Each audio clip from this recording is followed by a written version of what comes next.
a esperar un par de minutos a ver si tenemos un poco más de alumnos esperando que se conecten.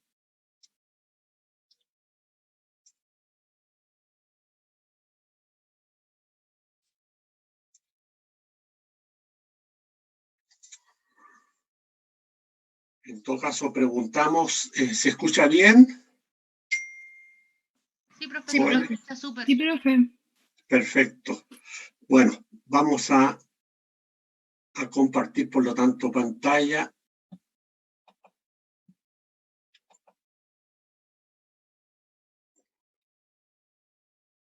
Vamos a ver qué pasó aquí.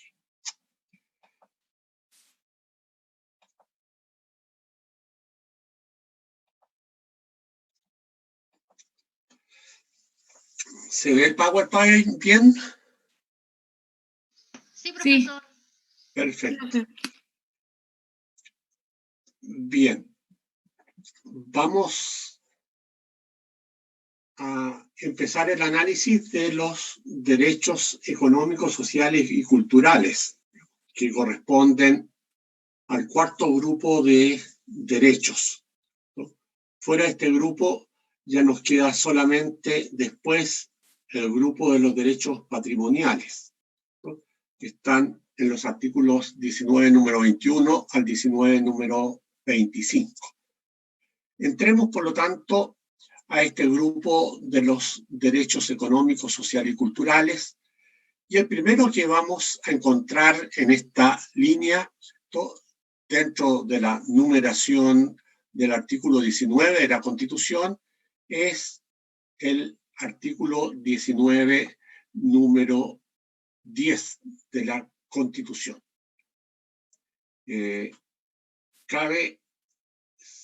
Nosotros no vimos el derecho a la educación, ¿no es cierto?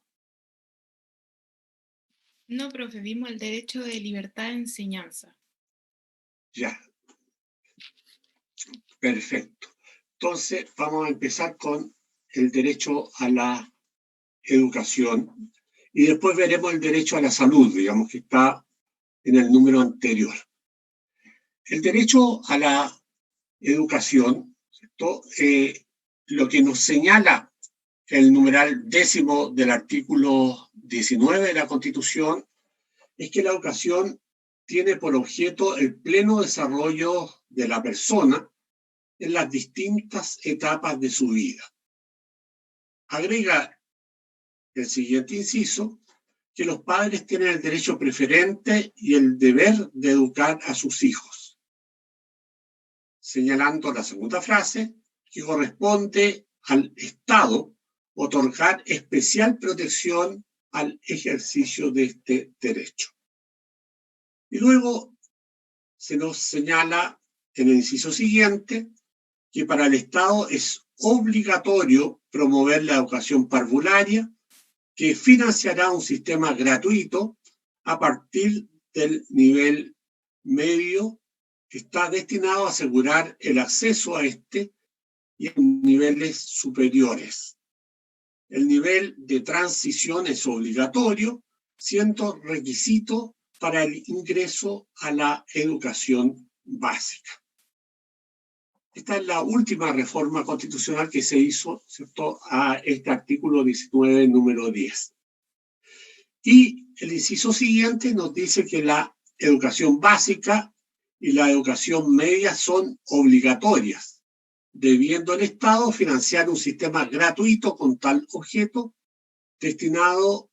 al acceso a ella de toda la población. En el caso de la educación media, este sistema, en conformidad a la ley, se extenderá hasta cumplir 18 años de edad. Corresponderá al Estado, asimismo, fomentar el desarrollo de la educación en todos sus niveles, estimular la investigación científica, tecnológica, la creación artística y la protección e incremento del patrimonio cultural de la nación. Y finalmente, el inciso final nos dice que es deber de la comunidad contribuir al desarrollo y perfeccionamiento de la educación. Este es, por lo tanto, el texto del 19, número 10 completo de la Constitución, que es la primera fuente, y la fuente básica, constitucional de este derecho a la educación. Y luego nos vamos a encontrar con el Pacto Internacional de Derechos Económicos, Sociales y Culturales de Naciones Unidas, ya que estamos en los derechos precisamente económicos, culturales y sociales, y el artículo 13 del Pacto Internacional, ¿cierto?, que comentamos, nos señala que los Estados partes en el presente pacto reconocen el derecho de toda persona a la educación. Convienen en que el Estado debe orientarse hacia el pleno desarrollo de la persona humana y del sentido de su dignidad, y debe fortalecer el respeto a los derechos humanos y de las libertades fundamentales. Conviene asimismo en que la educación debe capacitar a todas las personas para participar efectivamente en una sociedad libre, favorecer la comprensión, la tolerancia, la amistad entre todas las naciones y entre todos los grupos raciales, étnicos o religiosos, y promover la actividad de las Naciones Unidas en pro del mantenimiento de la paz. Podemos ver así en este artículo 13, ¿no?, también la perspectiva, ¿cierto?, de que los estados deben, ¿cierto?, reconocer este derecho a la educación y regularlo, ¿cierto?, y al mismo tiempo, ¿cierto?, esta perspectiva, ¿cierto?, valórica, de la cual está empapada, ¿cierto?, este pacto, de que el desarrollo de la persona, ¿cierto?, debe ser en el sentido de potenciar su dignidad y de fortalecer, ¿cierto?, el respeto a los derechos humanos y a sus libertades fundamentales. Y al mismo tiempo, ¿cierto?, el proceso educativo debe, ¿cierto?, capacitar a las personas para participar efectivamente de una sociedad libre, como señala la disposición, fortaleciendo la capacidad de comprensión mutua, ¿cierto?, entre los miembros de la sociedad, la tolerancia, ¿cierto?, y la amistad entre todas las naciones y entre todos los grupos raciales, étnicos y religiosos, y promover la actividad de las Naciones Unidas en pro del mantenimiento de la paz. Señalemos al mismo tiempo que el párrafo segundo de este Pacto Internacional de Derechos Económicos, Sociales y Culturales nos señala que los Estados partes en el presente pacto reconocen el objeto de lograr el pleno ejercicio de los derechos, ¿no?, y en este sentido fundamentalmente el del derecho a la educación. Y este párrafo nos señala en primer lugar que la enseñanza primaria debe ser obligatoria y asequible a todos gratuitamente. Por lo tanto, nos dice que los Estados partes deben hacerse cargo, por lo tanto, ¿cierto?, de la enseñanza primaria, la cual, por lo tanto, tiene un carácter obligatorio, y al ser obligatorio, al mismo tiempo, el Estado debe, ¿cierto?, posibilitar el acceso de todas las personas a ella gratuitamente. La segunda perspectiva se refiere a la enseñanza secundaria en sus diferentes formas, incluyendo la enseñanza secundaria técnica y profesional, debiendo esta ser debe ser generalizada y hacerse asequible a todos, por cuantos medios sean apropiados, y en particular por la implantación progresiva de la enseñanza gratuita. Como ustedes pueden ver, ¿cierto?, aquí el pacto hace una diferencia entre la obligatoriedad, ¿cierto?, y accesibilidad, ¿no es cierto?, de todos y en forma gratuita a la enseñanza primaria, y, ¿no es cierto?, una perspectiva matizada respecto a la enseñanza secundaria, la cual dice que debe ser generalizada y hacerse asequible a todos por cuantos medios sean apropiados, y en particular por la implantación progresiva de la enseñanza gratuita. En este sentido, obviamente, el Estado de Chile, ¿cierto?, ha establecido ya desde hace bastante tiempo, ¿cierto?, la perspectiva que tanto la enseñanza primaria como la enseñanza media, ¿cierto?, sea de acceso gratuito, ¿cierto?, y por lo tanto el Estado, ¿cierto?, sea obligado a mantener establecimientos de enseñanza estatales, ¿cierto?, que sean de carácter gratuito en esta materia. Si avanzamos, nos vamos a encontrar con el literal C, ¿cierto?, de este artículo 13, el cual nos señala que la enseñanza superior debe hacerse igualmente accesible sobre la base de la capacidad de cada uno, por cuantos medios sean apropiados, y en particular por la implantación progresiva también de la enseñanza gratuita. Luego, el literal D señala que debe fomentarse e intensificarse en la medida de lo posible la educación fundamental para aquellas personas que no hayan terminado el ciclo completo de instrucción primaria. Y el literal E nos señala asimismo, ¿cierto?, que se debe proseguir activamente el desarrollo del sistema en todos los ciclos de la enseñanza, implantar un sistema adecuado de becas y mejorar continuamente las condiciones materiales de docente. Señalado ello, podemos al mismo tiempo establecer que el párrafo tercero de esta disposición nos dice que los Estados partes en el presente pacto se comprometen a respetar la libertad de los padres y, en su caso, de los tutores legales, vale decir, de los que se hacen responsables de los menores de edad, a través, ¿no es cierto?, de escoger para sus hijos o pupilos las escuelas distintas de las creadas por las autoridades públicas, siempre que aquellas satisfagan las normas mínimas que el Estado prescriba o apruebe en materia de enseñanza, y de hacer que los hijos o pupilos reciban al mismo tiempo la educación religiosa o moral que esté dentro de sus propias convicciones. Este párrafo tercero, por lo tanto, lo que señala, ¿cierto?, es que los padres y los tutores legales, en su caso, ¿no?, pueden escoger los recintos educacionales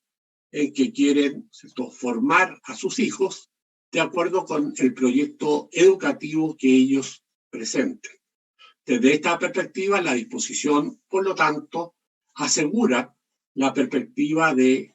una pluralidad de establecimientos de enseñanza que pueden ser tanto estatales como privados, ¿no? Y por lo tanto, que cada uno de ellos pueda establecer, en este sentido, ¿no?, su proyecto educativo, ¿no?, que en este sentido se basa, ¿cierto?, en los valores que cada uno de ellos establece, siempre y cuando, ¿cierto?, se satisfagan las normas mínimas que el Estado prescriba en materia de enseñanza. El párrafo cuarto nos dice que nada de lo dispuesto en este artículo se interpretará como una restricción de la libertad de los particulares y de las entidades, ¿no?, para establecer o dirigir instituciones de enseñanza, a condición de que se se recojan los principios enunciados en el párrafo primero y que la educación dada por estas instituciones se ajuste a las normas mínimas que prescriba el respectivo Estado. Eso es, por lo tanto, lo que nos señala, ¿no?, en estos 4 párrafos, ¿no?, el Pacto Internacional de Derecho Económico, Social y Cultural de Naciones Unidas en su artículo 13, que complementa, por lo tanto, ¿cierto?, el artículo 19, número 10 de la Constitución Política de la República. Iniciamos, por lo tanto, la perspectiva de determinar cuál es el haz de atributos que integra este derecho, ¿cierto?, y, a su vez, ¿cierto?, cuáles son las fronteras o límites de este derecho, ya que en eso consiste precisamente el delimitar un derecho.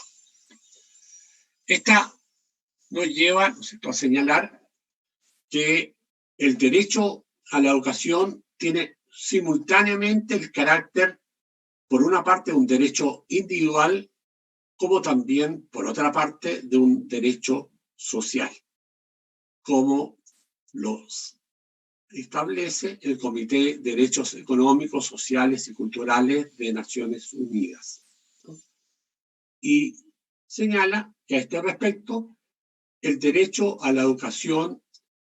es el epítome de la indivisibilidad y de la interdependencia de todos los derechos humanos, ¿cierto?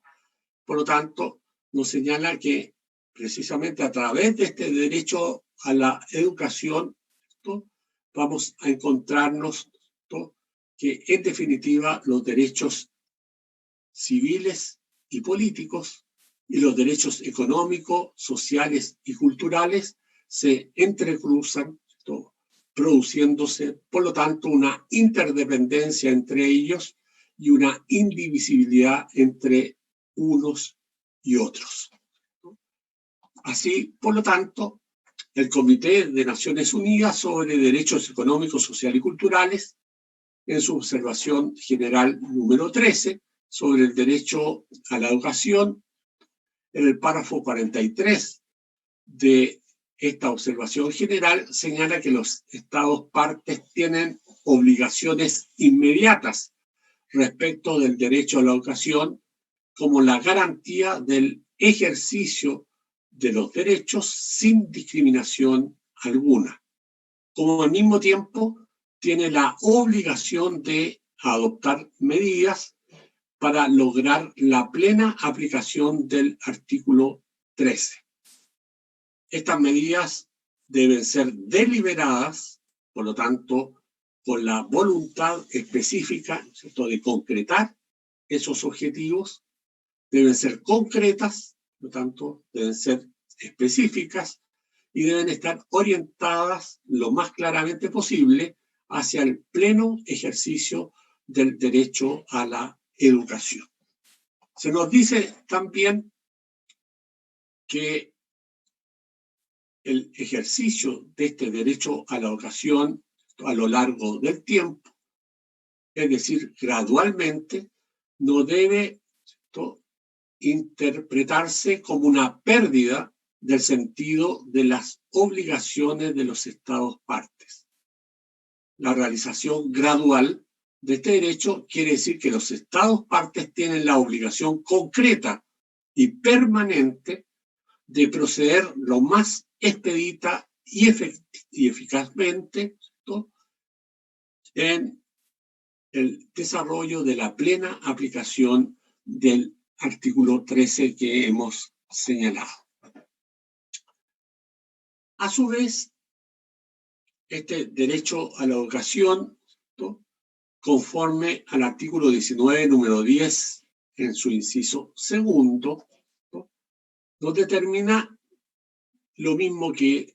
establece, ¿cierto?, el Pacto Internacional de Derecho Económico, Social y Cultural en el artículo 13, ¿no?,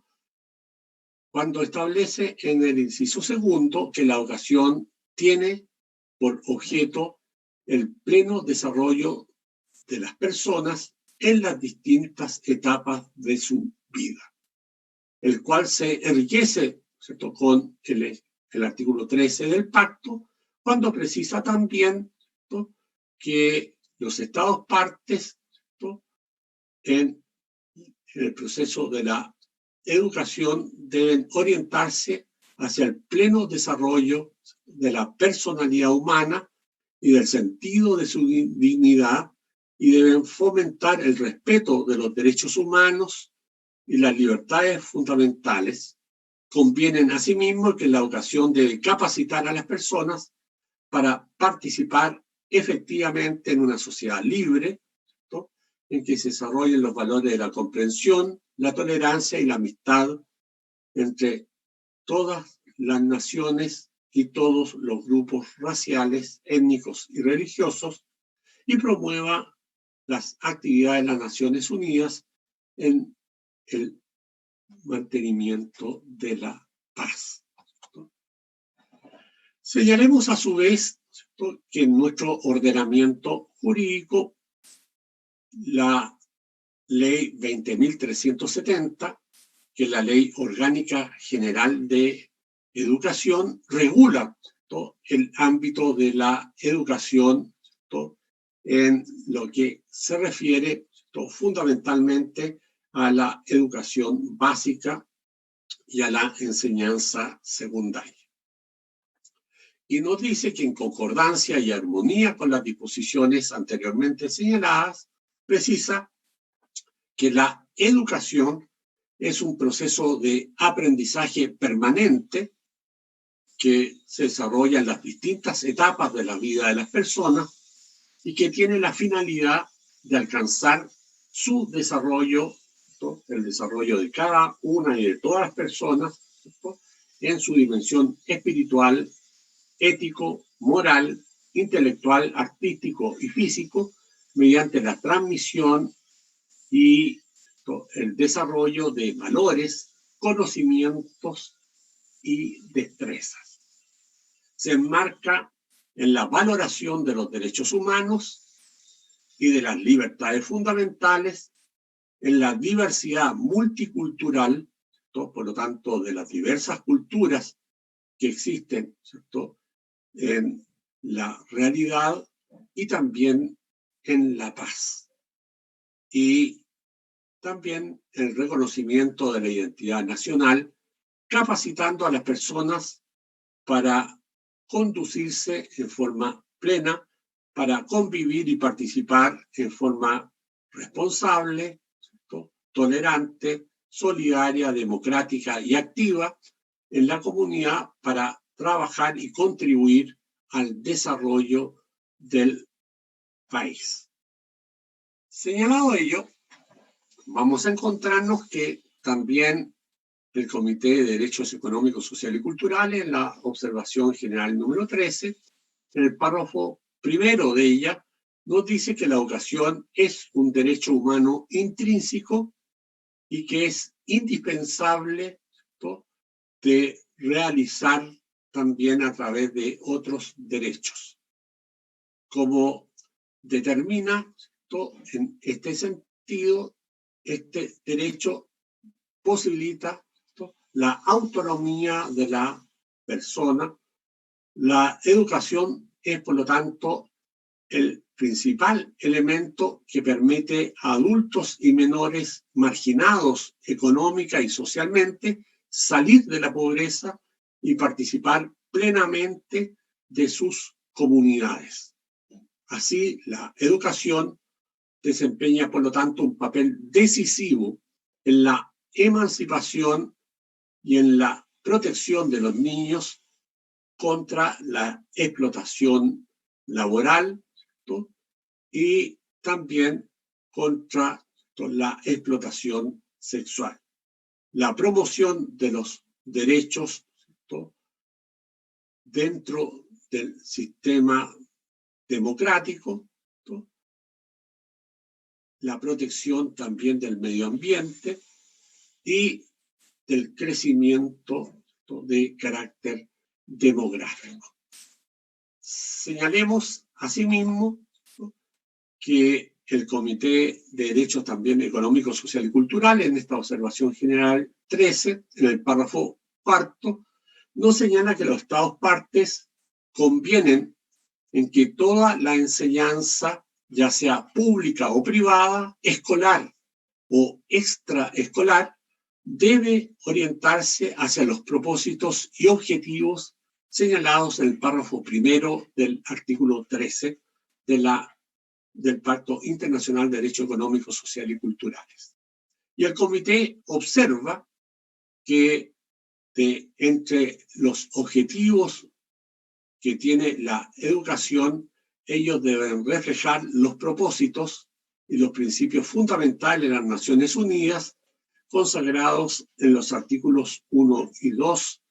de la Carta de Naciones Unidas, y asimismo agrega que se encuentran, ¿cierto?, en su mayor parte también en el párrafo segundo del artículo 26 de la Declaración Universal de Derechos Humanos. El párrafo cuarto de esta observación general número 13 de Naciones Unidas, ¿cierto?, nos señala que el párrafo primero del artículo 13 amplía la declaración, ¿cierto?, de Naciones Unidas desde todo punto de vista. Nos dice que la educación debe orientarse al desarrollo del sentido de la dignidad de la persona, debe capacitar a todas las personas para participar efectivamente de una sociedad libre y debe favorecer la comprensión de todos los grupos étnicos y entre las naciones, ¿cierto?, y los grupos raciales y religiosos. De todos esos objetivos de la educación, que son comunes al párrafo segundo del artículo 26 de la Declaración Universal de Derechos Humanos y al párrafo primero del artículo 13 del Pacto Internacional de Derechos Económicos, Social y Cultural, el fundamental sea el que afirma que la educación debe orientarse al pleno desarrollo de la personalidad humana. El párrafo quinto de esta observación general número 13 también nos señala que el comité toma nota que desde que la Asamblea aprobó el pacto en 1966, otros instrumentos internacionales han seguido desarrollando los objetivos a los cuales debe, ¿cierto?, alcanzar la educación, y por consiguiente considera que los estados tienen la obligación de velar porque la educación, ¿cierto?, se adhiera, ¿cierto?, a los propósitos y objetivos expuestos en el párrafo primero, ¿cierto?, en este sentido, ¿cierto?, y desde esta perspectiva, ¿cierto?, ello debe considerar la Declaración Mundial sobre la Educación, ¿cierto?, para todos, como también la Convención de Derechos del Niño, especialmente su artículo 29, párrafo primero, la Declaración de la Acción de Viena, el párrafo 33, parte primera, y también la parte segunda en su párrafo 80, y los medios de acción, ¿cierto?, para el diseño de las Naciones Unidas en la esfera de los derechos humanos, también en el párrafo segundo. Señalemos, a su vez, ¿cierto?, que la observación general también nos agrega que todos estos textos tienen grandes coincidencias con el párrafo primero del artículo 13 del pacto, pero también señalan elementos que no están contemplados expresamente, ¿cierto?, en el pacto, por ejemplo, las referencias concretas a la igualdad entre los sexos y el respeto del medio ambiente. Estos elementos están implícitos y reflejan una interpretación contemporánea del párrafo primero del artículo 13. La perspectiva del comité se sustenta en el amplio apoyo que los textos, ¿cierto?, que se acaban de mencionar han recibido en todas las regiones del mundo. A su vez, el párrafo 46 de la observación general número 13 del Comité de Derechos Económicos, Social y Cultural de Naciones Unidas nos agrega que el derecho a la educación, como todos los derechos humanos, impone 3 tipos o niveles de obligaciones para los Estados partes. ¿Cuáles son esos 3 tipos o niveles de obligaciones que se establecen para los Estados partes? Ellos son las obligaciones de respetar, de proteger y de cumplir las normas que señala el Pacto Internacional de Derechos Económicos, Sociales y Culturales. Y a su vez, la obligación de respetar implica la obligación de facilitar, ¿no?, y la obligación, ¿no?, de proteger implica también la tarea de proveer, ¿cierto?, los elementos para hacer efectivo el derecho. A su vez, el Comité de Derechos Económicos, Social y Cultural de Naciones Unidas, en la observación general ya señalada del número 13, ¿no?, establece en su párrafo 47 que la obligación de respetar exige que los estados eviten las medidas que puedan obstaculizar o impidan, ¿no?, el disponer del derecho a la educación. A su vez, la obligación de proteger implica que los estados partes deben adoptar medidas que eviten, ¿no?, que el derecho a la educación sea obstaculizado por terceros. Y la medida de cumplimiento, que implica facilitar, ¿no?, exige que los estados adopten las medidas positivas que permitan tanto a individuos como a comunidades, ¿cierto?, disponer del derecho a la educación y les preste asistencia. Por último, los estados partes tienen la obligación de dar cumplimiento a este derecho a la educación, ¿no?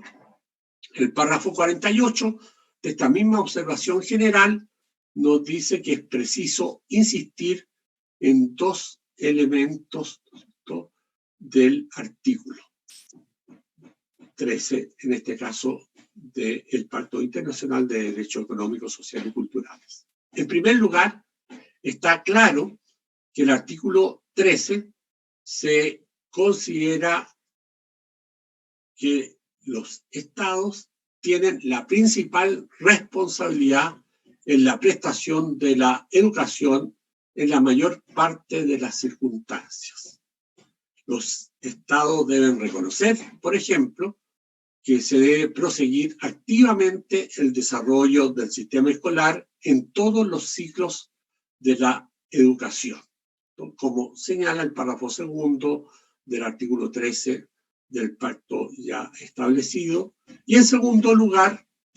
¿no?, debe dar cuenta de las diferencias de redacción del párrafo 2, ¿no?, que respecto a la enseñanza primaria y secundaria señala también la educación fundamental y los parámetros por los que se mide la obligación del Estado parte de cumplir o facilitar, los cuales no son los mismos para todos los niveles de enseñanza, como nosotros ya señalamos, ¿cierto?, en tal perspectiva. Agreguemos en este sentido que la educación se manifiesta y se concreta a través, ¿cierto?, de la educación tanto formal o regular, como también a través de la enseñanza no formal y de la enseñanza informal, como lo establece a su vez la Ley General de Educación en su artículo 2, inciso 2 y siguientes. Tal disposición señala que la enseñanza formal o regular es aquella que está establecida y se entrega de manera sistemática y secuencial, ¿cierto? Y está constituida por niveles y modalidades que aseguran el desarrollo del proceso educativo y facilitan la continuidad, ¿cierto?, del mismo a lo largo de la vida de las personas. A su vez, la enseñanza no formal es todo proceso formativo realizado a través de un programa sistemático, principalmente de carácter laboral, que no siempre es evaluado y que no equivale a un nivel educativo ni conduce necesariamente a un título. Agreguemos, a su vez, que la enseñanza informal es todo proceso que se encuentra vinculado al desarrollo de las personas en la sociedad, facilitado por la interacción de unos con otros y sin la tuición de un establecimiento educacional como de una institución educativa. Se obtiene de forma estructurada y sistemática tanto del núcleo familiar como también de los medios de comunicación y finalmente también a través de la experiencia, ¿cierto?, de vida de las distintas personas. Señalados estos tres tipos de educación, también se establece que la educación debe asegurar estándares, ¿cierto?, de enseñanza que posibiliten que todos los alumnos, con independencia de sus condiciones y circunstancias, alcancen los estándares de aprendizaje que se definen por el legislador, lo cual se encuentra precisado en el artículo 6º de la Ley General de Educación. Es deber del Estado, a su vez, propender a asegurar una educación de calidad, ¿no?, y procurar que ésta sea impartida a todos, tanto en el ámbito de la educación pública como en el ámbito de la educación privada. Corresponderá, por lo tanto, al Ministerio de Educación, al Consejo Nacional de Educación, a la Agencia de Calidad de la Educación y a la Superintendencia de Educación, cada una en el ámbito de sus respectivas competencias, ¿cierto?, desarrollar la administración del Sistema Nacional de Aseguramiento de la Calidad de la Educación en conformidad a las normas establecidas en las respectivas leyes. Podemos también, en esta perspectiva, señalar alguna jurisprudencia del Tribunal Constitucional. En este sentido, la sentencia Roll 1361 de mayo de 2009, el cual va a establecer que, a juicio de este tribunal, cuando la Constitución asegura el derecho a la educación, exige que éste adopte las medidas para que la que reciban los alumnos tenga la mayor calidad posible. Por lo tanto, si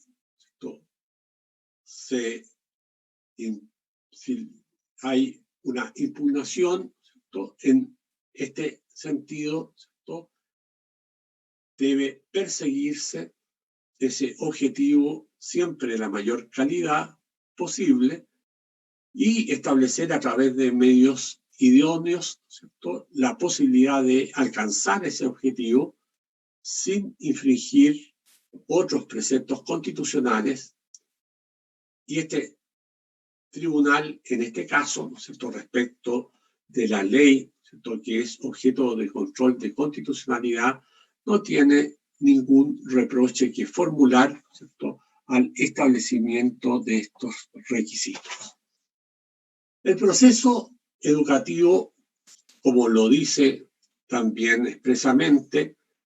el inciso segundo del artículo 19, número 10 de la Constitución, explicita que debe buscar su desarrollo moral, ¿cierto?, su desarrollo intelectual, espiritual, artístico y físico, mediante el cultivo de valores que tienen como base fundamental la dignidad de la persona humana y el respeto y protección de los derechos fundamentales dentro de un clima, como ya hemos señalado, de tolerancia, de respeto, de pluralismo ideológico, buscando la justicia y el desarrollo de conocimientos, competencias, habilidades, destrezas que le entregan una formación y una capacitación para conducir su proyecto de vida en la forma más plena, ¿no?, y a una convivencia con amistad cívica, solidaridad y responsabilidad con los demás miembros de la sociedad, como contribuyendo a su vez al desarrollo del respectivo país. Pasemos, por lo tanto, a lo que es el inciso tercero de este artículo 10. Y allí vamos a encontrar que se nos señala que los padres tienen el derecho preferente, ¿cierto?, y el deber de educar a sus hijos, correspondiendo al Estado en especial, ¿cierto?, proteger el ejercicio de este derecho, ¿cierto?, por los padres. Acordémonos, ¿cierto?, que en este sentido el artículo 13 del Pacto Internacional de Derechos Económicos, Sociales y Culturales no se refiere solo a los padres, sino que también a los tutores, ¿cierto? Y en este sentido, por lo tanto, toma, ¿cierto?, la situación en que los padres no están presentes, ¿cierto?, la posibilidad de que haya tutores, ¿cierto?, que a su vez, ¿cierto?, reemplazan a los padres en este derecho preferente y en este deber de educar, ¿cierto?, en este caso ya no a sus hijos, sino a sus pupilos. Y por lo tanto, ¿cierto?, corresponde al Estado otorgar una especial protección al ejercicio de este derecho tanto por los padres como por los tutores. Dicha obligación recae sobre los niños y adolescentes, como asimismo sobre sus padres o tutores, los cuales tienen la obligación, por lo tanto, y no solo la obligación, sino el deber constitucional de educar a sus respectivos hijos o a sus respectivos, ¿cierto?, pupilos. Este no es solo, por lo tanto, una facultad que establece para los padres o tutores, ¿cierto?, este derecho a la educación, sino que lo constituye, ¿cierto?, en un deber y no solo en una facultad, ¿no? Y en este sentido, la obligación tanto de padres y tutores de mantener a sus hijos y pupilos al interior del proceso educativo que les permita obtener los valores, principios, competencias, habilidades, ¿cierto?, para el desarrollo lo más pleno posible de estos hijos o pupilos a través de su, ¿cierto?, vida, a través de las distintas etapas, ¿cierto?, de su vida. Solo esta segunda dimensión es lo que justifica, ¿cierto?, la existencia de esta norma dentro del derecho a la educación, ¿no?, en el sentido, ¿cierto?, precisamente de este deber, ¿no?, que es distinto a solo tener la facultad, ¿cierto?, de educar a los hijos, ¿no?, y también, ¿cierto?, en este caso, los padres o tutores también tienen la facultad de elegir los establecimientos de enseñanza donde sus hijos o pupilos deben ser formados en el ámbito, ¿cierto?, de la libertad de enseñanza que establece el ordenamiento jurídico. En este sentido, por lo tanto, debemos tener presente la Ley General de Educación en su artículo 4, el cual, en armonía con la Constitución y los tratados en materia de educación, determina que la educación es un derecho de todas las personas. Corresponde preferentemente a los padres y también a los tutores, como ya hemos dicho, ¿no?, el derecho y el deber de educar a sus hijos. Y al Estado le corresponde el deber de otorgar especial protección al ejercicio de este derecho y en general a la comunidad el de contribuir al desarrollo y al perfeccionamiento del proceso educativo. Debe tenerse presente también que el artículo 4 de, ¿cierto?, la Ley General de Educación, ¿no?, explicita y desarrolla tales conceptos, precisando que la educación es un derecho de todas las personas. Corresponde preferentemente a los padres el derecho y el deber de educar a sus hijos. Al Estado le corresponde otorgar la especial protección al ejercicio de este derecho y en general a la comunidad el de contribuir al desarrollo y perfeccionamiento de la educación. Y así podemos pasar, por lo tanto, ¿cierto?, a lo que es el ámbito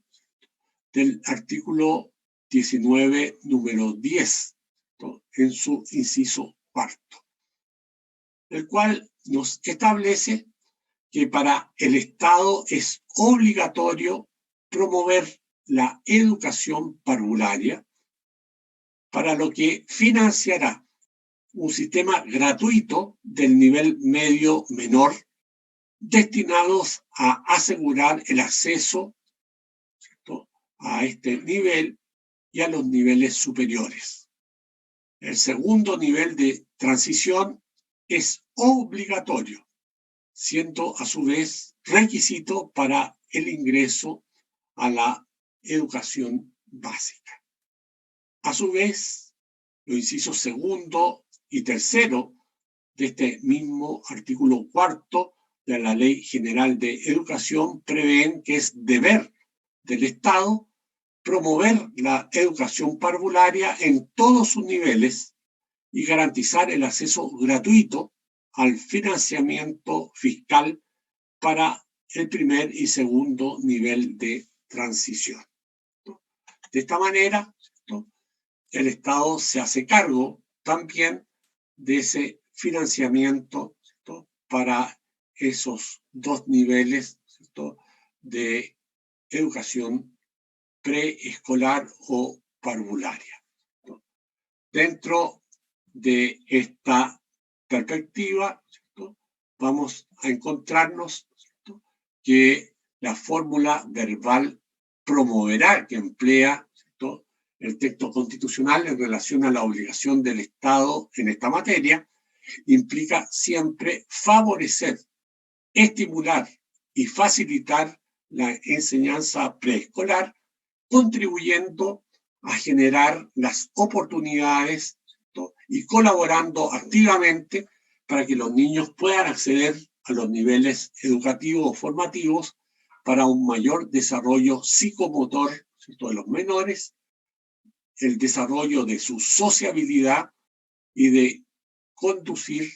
al desarrollo de hábitos que los potencien y generen condiciones favorables para luego enfrentar la educación básica formal. Hay así, por lo tanto, un compromiso formal de parte del Estado a emplear el máximo de los recursos posibles y disponibles para que los niños en sus primeras etapas puedan acceder y mantenerse en una educación parvularia también de calidad. Señalado ello, podemos también explicitar que la disposición constitucional asegura la facultad de que los niños puedan acceder en forma gratuita y financiada por el Estado al denominado segundo nivel de transición parvulario, ¿no?, que en el ámbito de formación preescolar, de acuerdo con el artículo 7º, ¿no?, del decreto con fuerza de ley número 2 de 1998 del Ministerio de Educación, ¿no?, fija el texto refundido, coordinado y sistematizado de la subvención del Estado a establecimientos de educación que orienta a los niños que deben tener a lo menos 5 años de edad cumplidos a la fecha que determine el Ministerio de Educación y que corresponde a la fase inmediatamente anterior al ingreso a la educación básica, conocido comúnmente como kinder, ¿no? A su vez, si pasamos al inciso quinto del artículo 19, número 10, ¿no?, vamos a encontrarnos que la educación básica y la educación media, como nos dice el texto de la Constitución, son obligatorias y por lo tanto el Estado debe financiar un sistema gratuito, ¿cierto?, con tal objeto para asegurar el acceso a ellas de toda la población. Por lo tanto, ¿no?, el Estado tiene un deber jurídico, ¿no?, de proporcionarle un establecimiento de enseñanza, ¿no?, tanto en la educación básica como media, a todas las personas que lo soliciten, ¿no?, con una limitación que está establecida en la segunda oración de este inciso quinto, cuando señala que en el ámbito de la educación media, este sistema de conformidad a la ley se debe, ¿no?, cumplir hasta los 21 años de edad. Por lo tanto, el Estado asegura a todas las personas, ¿no?, la posibilidad de cursar la enseñanza media, ¿no?, y en forma gratuita hasta cumplir los 21 años de edad, ¿no? A su vez, podemos también señalar, conforme al inciso quinto del artículo 4 de la Ley General de Enseñanza, que ésta garantiza que sin perjuicio de los demás deberes, es también un deber del Estado, ¿no?, en un sistema integrado para los establecimientos educacionales, ¿cierto?, que sean de su propiedad, provea una educación gratuita y de calidad, ¿cierto?, funcionando con un proyecto educativo público y laico. Esto es respetuoso, por lo tanto, de la expresión religiosa y pluralista que permita el acceso a él de toda la población y que promueva la inclusión social y la equidad. Agreguemos también dentro de esta perspectiva, ¿cierto?, que el derecho a la educación debe estar en conexión directa con los derechos fundamentales que los complementan, enriquecen y también garantizan, entre los cuales puede mencionarse, ¿cierto?, en conexión directa y en interdependencia con el derecho a la salud, ¿cierto?, el derecho a a la educación, el derecho, ¿cierto?, a no ser objeto de apremios ilegítimos o afectaciones de la integridad física, mental o moral, conforme al 19 número 1 que ya hemos estudiado, el derecho también a la igualdad y a la no discriminación, conforme al artículo 19 número 2 que también ya hemos analizado, que potencia, por lo tanto, al educando respecto de obstáculos o respecto de restricciones, ¿cierto?, que no tengan justificación para acceder o permanecer en las instituciones educativas, como asimismo cuando se les discrimina por razones de origen, raza, sexo, condición económica o de cualquier otro tipo. También, ¿cierto?, en este sentido, el derecho a la educación está interrelacionado con el derecho a un procedimiento racional y justo o a un debido proceso, ¿cierto? En este sentido, conforme al 19 número 3, que también ya hemos desarrollado, ¿cierto?, y que le permite tener un proceso o un procedimiento racional, ¿cierto?, ante medidas que puedan tomar, ¿cierto?, los establecimientos educacionales. A su vez, se exige otorgar al educando, en este sentido, la opción de poder defenderse de imputaciones, de presentar pruebas, ¿cierto?, ante, ¿cierto?, el órgano que pudiera establecer sanciones, las que deben estar previstas en la ley o en los respectivos estatutos de conformidad con la ley. Además, ¿cierto?, el proceso de educación también está interrelacionado con la libertad de conciencia y de creencias,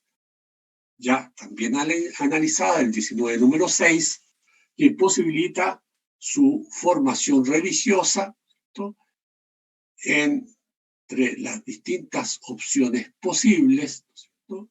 como también la libertad de asociarse, contempla el 19 número 15, a través de la posibilidad de formar centros de alumnos, asociaciones, clubes deportivos, entre otras. Como también la libertad de expresión, ¿cierto?, del 19 número 12, que también ya hemos analizado, y que posibilita que se puedan expresar, ¿cierto?, dentro de sus respectivas perspectivas en el proceso educativo. Todo ello, el respeto de los derechos de los demás, ¿no?, que componen la comunidad educativa y sus respectivos derechos, ¿no?, y con las disposiciones legales, administrativas y contractuales vigentes. Por lo tanto, este derecho fundamental a la educación no es solo un derecho de acceso a los establecimientos educacionales de distinto nivel en condiciones de igualdad, previo cumplimiento de los requisitos razonablemente establecidos por el ordenamiento jurídico, sino también el derecho a permanecer en el establecimiento educacional respectivo, libre de cualquier tipo de arbitrarias y discriminatorias medidas, ¿cierto?,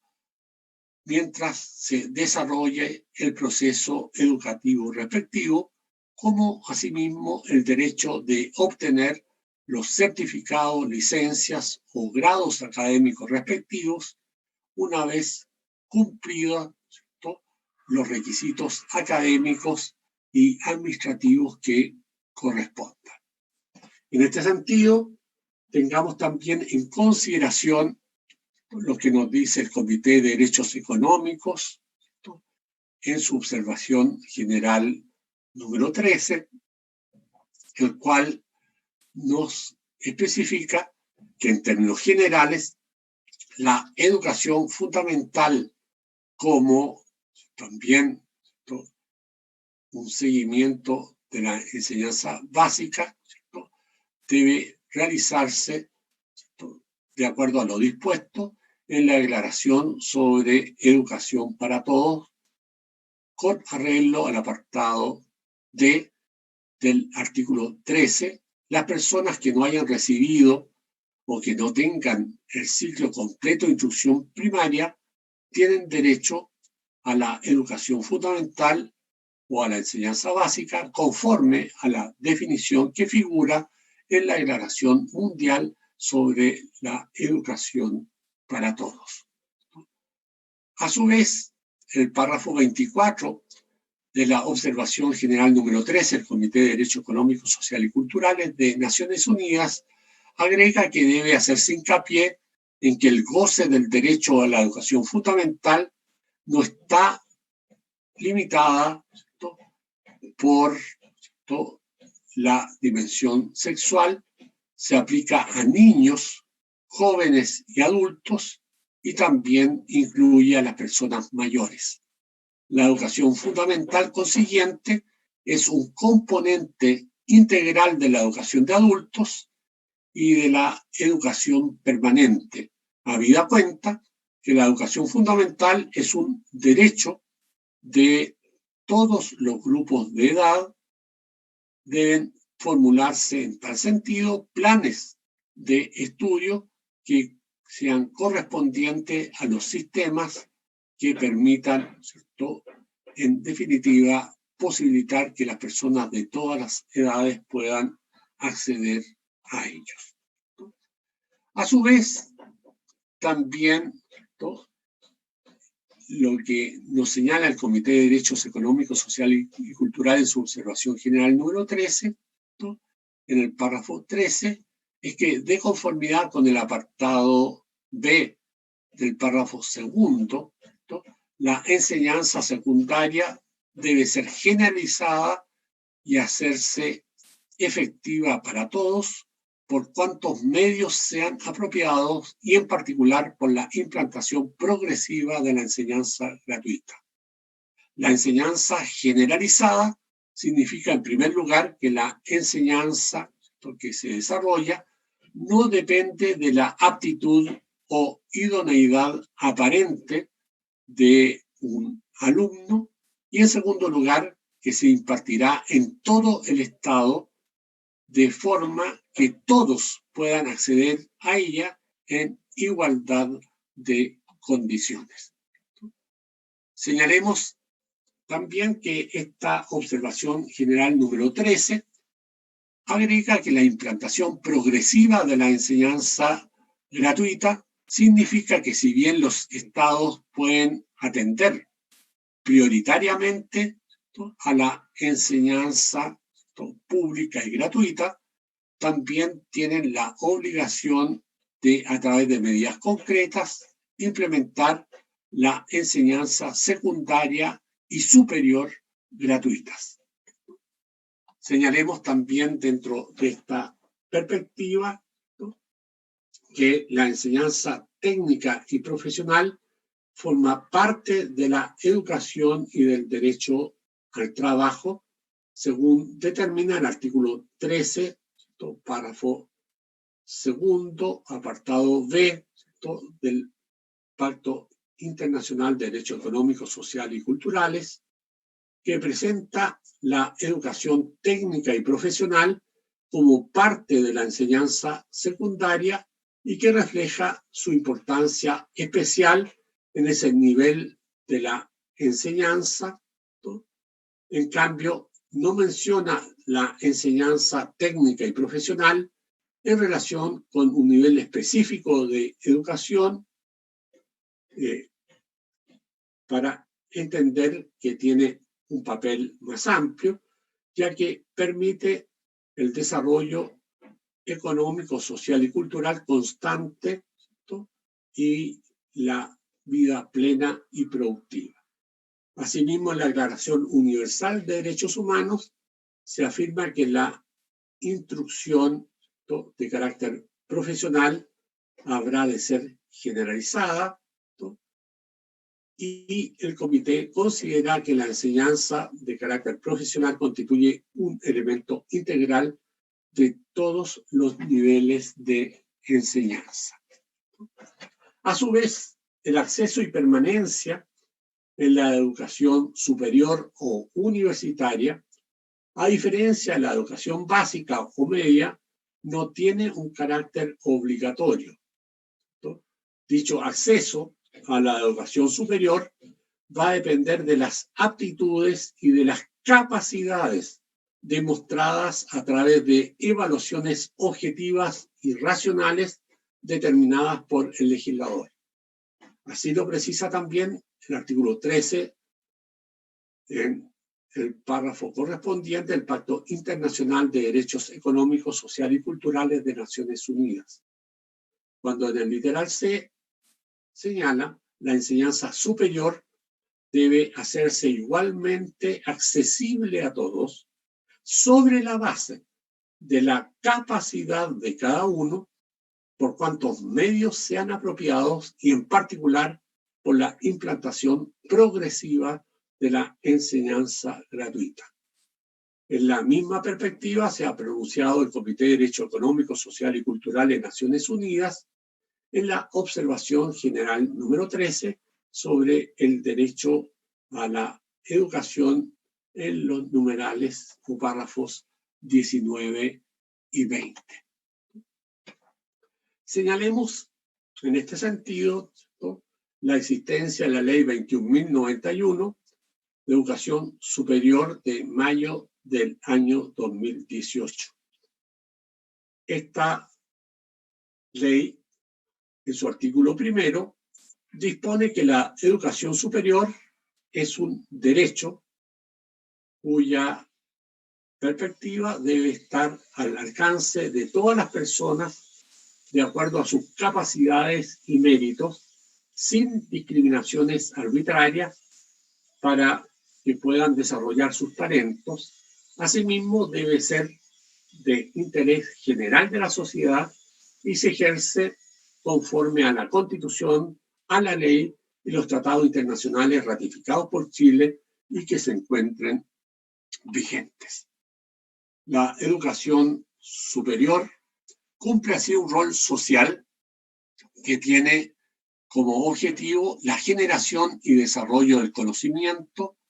la aplicación y el cultivo de las ciencias, las tecnologías, las artes y las humanidades, así como también la vinculación de la comunidad a través de la difusión, valorización y tratamiento del conocimiento, además del fomento de la cultura en sus diversas manifestaciones, con el objeto de aportar al desarrollo sustentable, al progreso social, al progreso cultural, científico y tecnológico de las regiones, del país y de la comunidad internacional. Asimismo, la educación superior busca la formación integral y ética de las personas, orientadas al desarrollo de un pensamiento autónomo y crítico que les incentiva a participar y aportar activamente en los diversos ámbitos de la vida en sociedad, de acuerdo a los diversos talentos, intereses y capacidades. Señalemos también dentro de esta perspectiva cuáles son los principios básicos que rigen la educación superior. Ellos son los siguientes, ¿no? El de autonomía. El sistema reconoce y garantiza la autonomía de las instituciones de educación superior, entendida esta como la potestad para determinar y conducir sus fines y, ¿cierto?, también para el desarrollo de la dimensión académica, económica y administrativa dentro del marco establecido por la Constitución y por la ley. Asimismo, las instituciones de educación superior deben ser independientes de limitaciones a la libertad académica, a la libertad de cátedra, en el marco de cada proyecto educativo, orientando el ejercicio al cumplimiento de los fines y demás principios de educación superior, buscando la consecución del bien común, el desarrollo del país y sus respectivas regiones. En segundo lugar, la calidad. La institución de educación superior, ¿no?, forman un sistema, ¿no?, que debe orientarse hacia la búsqueda de la excelencia, a lograr,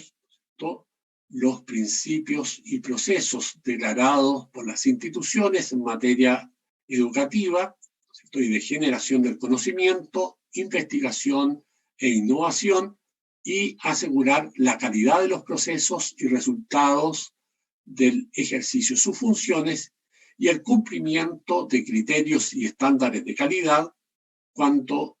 corresponde, ¿cierto?, de acuerdo a lo establecido por el Sistema Nacional de Aseguramiento de la Calidad de la Educación Superior. El tercer principio es el principio de cooperación y colaboración. El sistema va a fomentar la cooperación y la colaboración entre los subsistemas e instituciones de educación superior que los componen, ¿cierto?, siendo un factor importante para la búsqueda de la calidad y así también para promover la transmisión, ¿cierto?, y conservación permanente del conocimiento y de las buenas, ¿cierto?, relaciones académicas e institucionales. De igual manera, ¿cierto?, las instituciones, ¿cierto?, deberán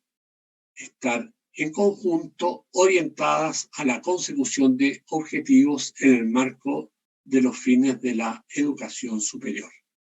Asimismo, el sistema debe velar por la integración, ¿cierto?, y a su vez también con la relación internacional de redes de conocimiento e instituciones de carácter académico en el marco de la colaboración y la cooperación. Cuarta dimensión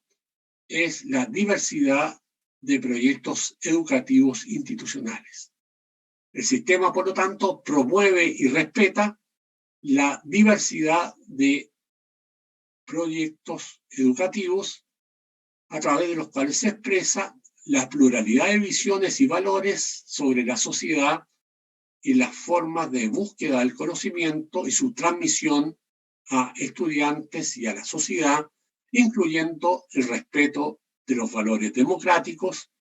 la no discriminación arbitraria y la interculturalidad. El quinto valor, ¿cierto?, es el de la inclusión. El sistema debe promover la inclusión de los estudiantes en las instituciones de educación, velando por la eliminación y la prohibición de toda forma que sea de discriminación arbitraria. En este sentido, el sistema debe promover la realización de ajustes razonables para permitir la inclusión de las personas con discapacidad. A su vez, tenemos el valor de la libertad académica. En este sentido, la educación superior debe, ¿cierto?, en lo que respecta a esta perspectiva, ¿cierto?, lo que es el desarrollo de la libertad académica, ¿cierto?, y el respeto que incluyen la expresión de opiniones, ideas e informaciones, así como también el respeto de la libertad de cátedra,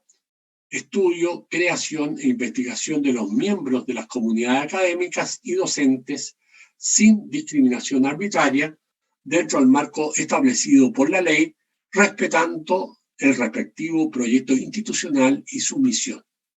Aquellas instituciones de educación superior que sean propietarias de medios de comunicación deberán promover el respeto de la libre expresión de opiniones, ideas e informaciones. ¿Cierto? Señalemos, a su vez, el valor de la participación. En este sentido, las instituciones de educación superior deberán promover y respetar la participación de todos sus estamentos en su quehacer institucional con el propósito de fomentar la concurrencia democrática al interior de ellas y el ejercicio de una ciudadanía crítica, responsable y solidaria. También está el valor de la pertinencia, En tal sentido, el sistema promoverá que las instituciones de educación superior, en su quehacer de conformidad con sus fines, ¿cierto?,